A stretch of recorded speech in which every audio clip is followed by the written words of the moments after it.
Follow that cat. Save your Perotta, Peter Millionchuck.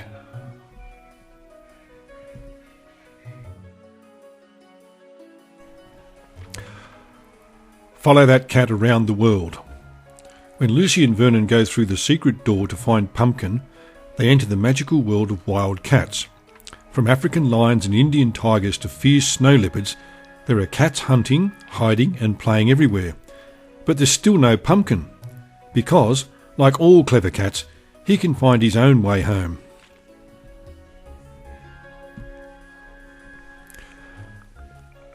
Follow that cat. Save your Perotta, illustrated by Peter Millionchuck.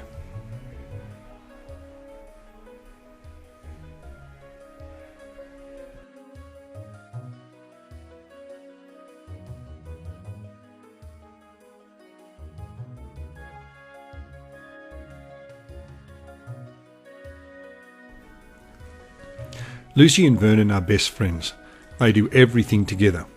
When Vernon went to stay with his Uncle Linus, Lucy went too. There, Lucy met Pumpkin, Uncle Linus's large striped cat. He had golden eyes and long whiskers. As the children stroked Pumpkin, Uncle Linus told them about his unusual house. "Did you know my house has 3 doors? A front door, a back door, and a secret door." "A secret door?" said Lucy. "Where does it lead to?" Uncle Linus held up a jar full of coloured keys. "If you use this grey key," he said, "it just leads into a cupboard. But if you use another colour, it can take you anywhere." Lucy and Vernon stared at the jar in amazement. "Can we try one now?" they begged. "Just the grey key," Uncle Linus said. "I'll put your coats away, then I must go to the shops before they close. I won't be long," he added. He took a key from the jar, opened the cupboard and put their coats inside. A fishy smell wafted out. Pumpkin sniffed hungrily and slipped through the door. Uncle Linus was in such a hurry that he didn't notice. He closed the door, dropped the key back in the jar and went to do the shopping.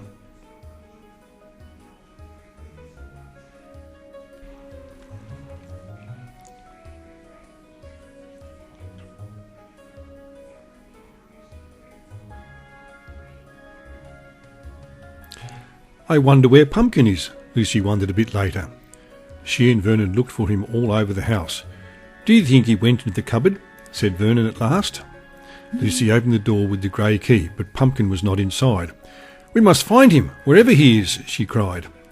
"Perhaps Uncle Linus used the wrong key," said Vernon. He took the green key and opened the door again.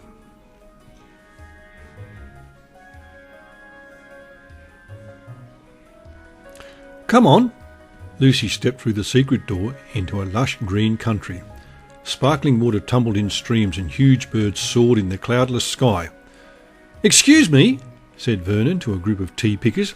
"Have you seen a large stripy cat?" "We have," they replied. "Come with us."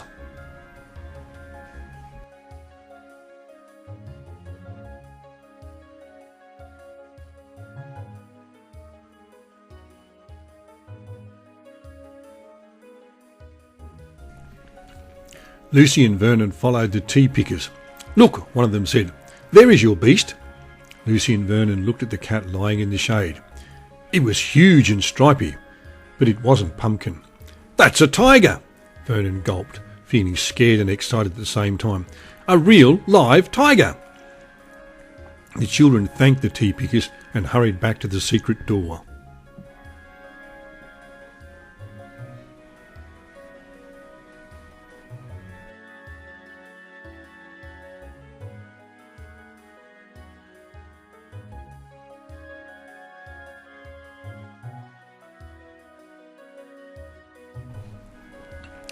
"We'll try the yellow key next," Lucy said. Vernon opened the door and a hot, dry breeze blew into the room. They stepped into a golden land full of tall trees with whispering leaves. Their skin tingled from the burning sun. "Have you seen a large cat with golden eyes?" Lucy asked 2 herdsmen. "Yes, we have," the men said. "We'll show you where he is."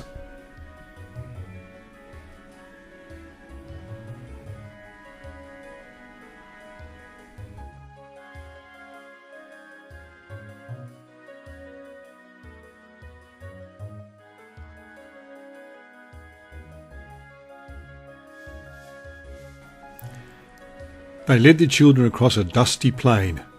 Vernon saw rhinos and a herd of giraffes drinking at a river. "There he is," said the herdsman. "That isn't our cat," Lucy gasped, hardly daring to breathe. "That's a lion." They raced back to the secret door.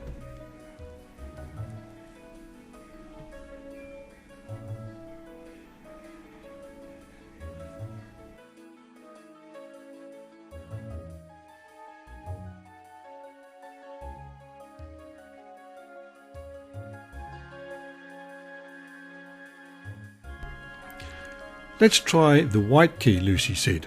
She opened the door and a flurry of snow filled the room. Holding hands, the children clambered onto an icy mountain. "Good afternoon," called a shepherd all wrapped up in warm fur. "Good afternoon," said Lucy. "Have you seen a big cat with long whiskers?" "Yes, I have," said the shepherd. "He's in there."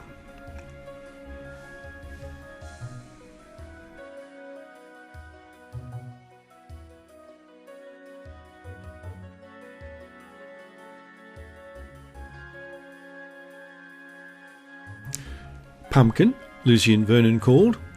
A huge cat padded out of the cave. "That's not Pumpkin," the children gasped as they hid behind a rock for safety. "That's a snow leopard." And they dashed back to the secret door.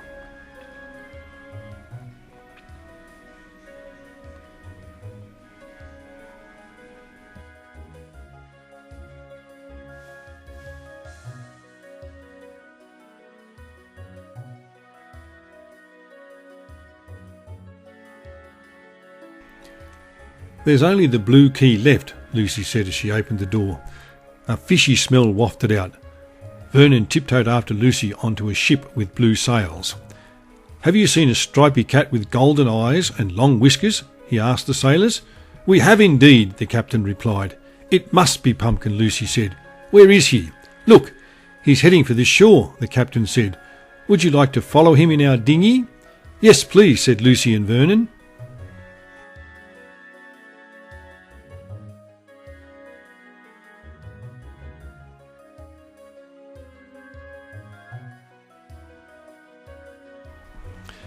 "There's Pumpkin," Vernon cried. He pointed to a cat standing on the prow of the boat ahead. "Hooray!" Lucy shouted. The boats reached the harbour. Pumpkin leapt ashore. "After him, quick!" Vernon said. Pumpkin sped past the warehouses on the seafront and disappeared down a narrow alleyway. The children followed. "I wonder where we are," said Lucy.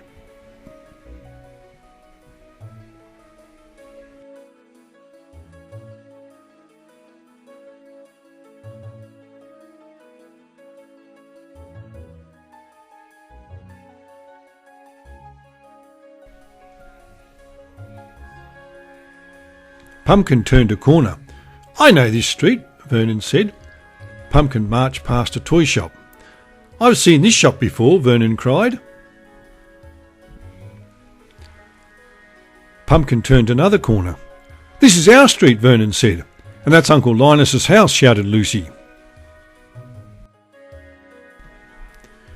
The children ran up the hill after Pumpkin. When they got home, they found him in the kitchen drinking milk. Lap, lap, lap. Pumpkin finished his milk, licked his stripy coat and cleaned his long whiskers. Then he blinked his golden eyes and purred happily. Lucy and Vernon told Uncle Linus what had happened. "You shouldn't have worried about Pumpkin," Uncle Linus said, smiling. "Cats always find their own way home."